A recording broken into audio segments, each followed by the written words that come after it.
Produire loin et peu cher pour vendre toujours plus.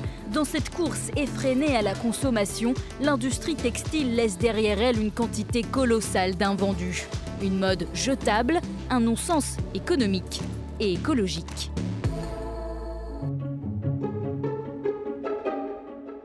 Est-ce qu'ici on évite le gaspillage? Oui, bien sûr. Moins de gaspillage, plus de partage, c'est le slogan de l'Agence du don nature. Une association reconnue d'intérêt général qui collecte des produits invendus auprès des entreprises pour les redistribuer aux associations qui luttent contre l'exclusion et la précarité.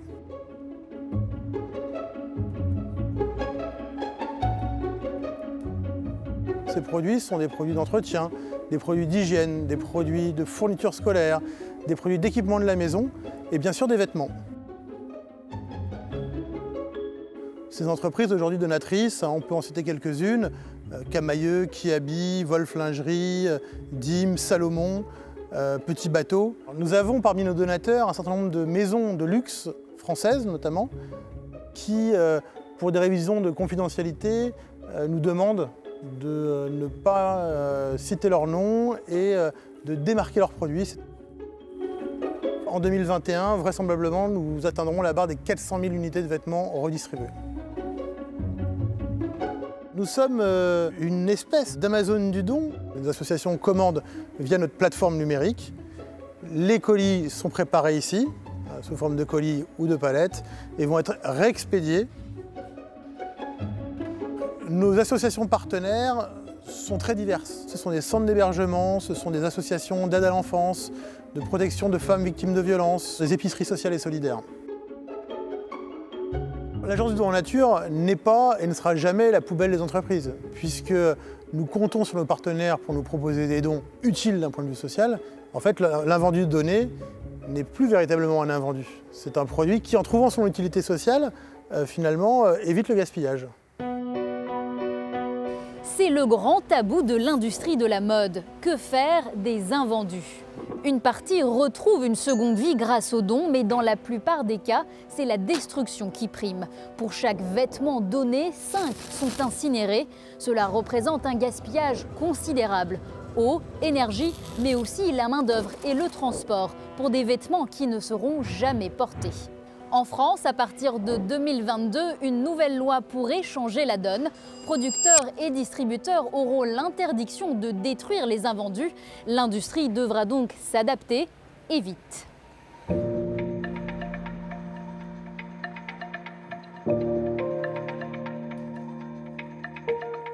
Il y a en stock aujourd'hui dans les hangars du monde de quoi habiller l'humanité pour 10 ans.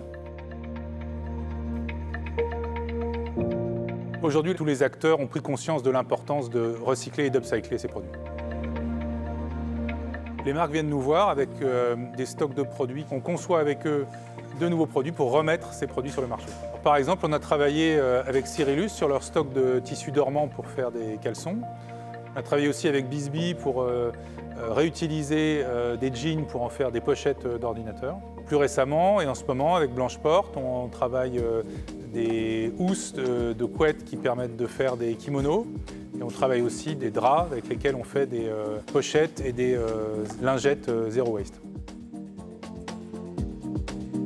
Depuis que l'atelier fait de l'upcycling, nous avons transformé 100 000 produits et sauvé 2 tonnes de tissus. Le pire serait de refaire des invendus avec des invendus. Donc effectivement, on travaille dans le temps avec les marques pour faire des petites quantités qu'on augmente au fur et à mesure pour être sûr qu'il n'y a pas d'invendus. Aujourd'hui, elles ne le font pas de manière rentable, mais effectivement, demain, il faudra que ça le soit vu les volumes en jeu. La mode de demain s'articulera sans doute autour de différentes solutions. On va vers un modèle hybride dans lequel il y aura à la fois des solutions de produits réutilisés, mais aussi la mode à la demande. Aujourd'hui, grâce à la digitalisation, on est capable de produire moins et mieux. Donatien Mourmand, cofondateur de Tekin. Thomas Huriez, je suis le fondateur de 1083, une marque de jeans et de baskets entièrement relocalisée. On va dire aux marques, au lieu de produire 3000 pièces en une fois, vous allez produire 300 pièces par semaine pendant 10 semaines. Et chaque semaine, on ne va produire que les bons vêtements dans les bonnes tailles. 17 robes vertes en taille 36, 46 robes bleues en taille 38, manches longues. Chaque semaine, on va analyser ce qui a été vendu la semaine précédente pour, dans le circuit le plus court qu'on ait fait, une marque qui commande le lundi midi et les produits sont en stock le vendredi.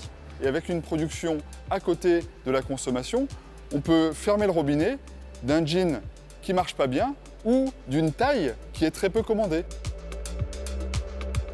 Chaque semaine, en fonction des commandes de la marque, on va venir créer des kits. Et dans chacun de ces kits, il y a les pièces de tissu découpées.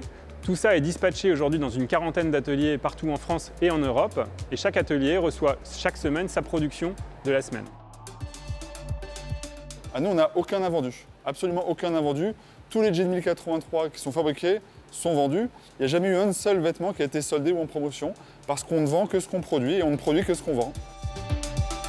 On a vraiment des exemples de production où la marque aurait vraiment produit plus de 3 fois ce qu'elle a réellement vendu. Dans 5 ans, je pense qu'aller dans un magasin et voir les soldes qu'on voit aujourd'hui sera considéré comme quelque chose de complètement irresponsable.